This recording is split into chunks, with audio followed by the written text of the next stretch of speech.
Selamat pagi murid-murid. Hari ini kita akan sambung belajar unit 11 hidup bermasyarakat. Muka-muka surat 70 dan kita akan belajar kata berimbuhan awalan. Baiklah murid-murid, mari kita mula pelajaran hari ini. Hari ini kita akan belajar kata berimbuhan awalan. Apa itu kata berimbuhan awalan? Kata berimbuhan awalan ialah kata dasar yang menerima imbuhan di awal kata. அதாவது ஒரு சொல்லின் முன்பகுதியில் இருப்பதையே நாம் கத்த berimbuhan awalan என்று சொல்வோம். உதாரணத்திற்கு membantu என்ற சொல்லில் முதலில் இருக்கும் mem என்ற சொல் கத்த berimbuhan awalan dan bantu என்ற kata dasaruடன் இணைந்து வருவதால் அது kata berimbuhan awalan. மாணவர்களே, mari kita lihat contoh kata berimbuhan awalan. Okey, contoh kata berimbuhan awalan ialah Azizan berlari pantas. Okey, berlari. Berlari telah diletakkan imbuhan ber pada awal perkataan lari. Berlari. Ber adalah imbuhan awalan yang digunakan untuk perkataan tersebut. Baiklah murid-murid, cikgu rasa anda faham dengan kata berimbuhan awalan. Mari kita lihat contoh yang diberikan di buku teks muka surat 70. Kata berimbuhan awalan. Berbakti kepada jiran. Hanif dan kawan-kawannya membantu Ravi. Mereka membersihkan taman burung mini. Mula-mula. Okey, di sini perkataan yang mempunyai imbuhan awalan ialah membantu. Di mana imbuhan awalan digunakan untuk kata dasar bantu ialah imbuhan mem. Ya, murid, itu adalah kata berimbuhan awalan. Mari kita sambung belajar.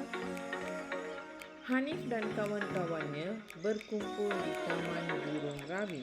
Beberapa alatan dibawa oleh mereka. Ya murid-murid, அவர்கள் அனைவருமே berkumpul. Berkumpul என்றால் கூடினர். எங்கே? Di Taman Burung Ravi கூடினர். Beberapa alatan dibawa oleh mereka. Alatan maksudnya apa? பொருள்கள். பொருள்கள் எடுத்துக்கொண்டு செல்கிறார்கள்.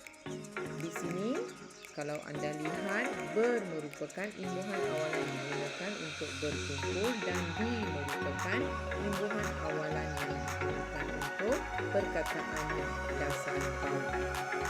Baiklah murid. Di sini cikgu hendak tambah sedikit penjelasan di mana imbuhan di selalunya diikuti oleh perkataan oleh.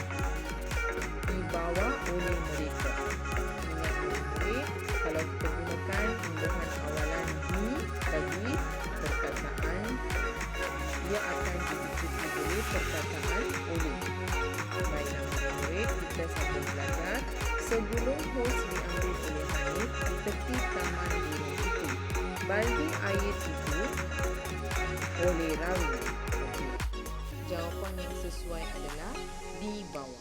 Baldi air itu dibawa oleh Rawi. Seterusnya, Ravin menjuruskan air ke lantai taman itu. Ming Jun mencuci lantai taman burung itu. Baiklah murid, mencuci mempunyai imbuhan awalan men untuk kata dasar cuci ya murid. Seterusnya, mereka berasa gembira apabila melihat banyak burung. Imbuhan awalan adalah ber. Burung-burung itu berkicau dengan riangnya. Imbuhan awalan yang digunakan untuk berkicau ialah ber. Baiklah murid-murid, mari kita sambung dengan latihan di buku aktiviti muka surat 73. Puan Hao menziarahi jirannya, Puan Linda. Mereka saling menziarahi pada waktu senggang. Apa maksud menziarahi murid-murid? இதற்கு முன்பே ஆசிரியர் உங்களிடம் விளக்கியிருக்கிறேன். menziarahi என்றால் நாம் யாரையாவது சென்று பார்த்தல், அதாவது visit, melawat. Okey, pada waktu senggang maksudnya bila mereka lapang.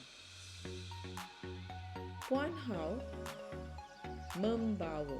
Okey, apa yang perlu ditulis di situ? Puan Hao membawa. Membawa எடுத்து செல்லுதல். எதை எடுத்து செல்றாங்க? நீங்க பாருங்க உங்க கையில எதை எடுத்து செல்றாங்க? Buah tangan. Buah tangan யாருக்கு எடுத்து செல்றாங்க? Untuk Puan Linda. Puan Hao membawa. Imbuhan awalan yang digunakan adalah membawa buah tangan untuk Puan Linda.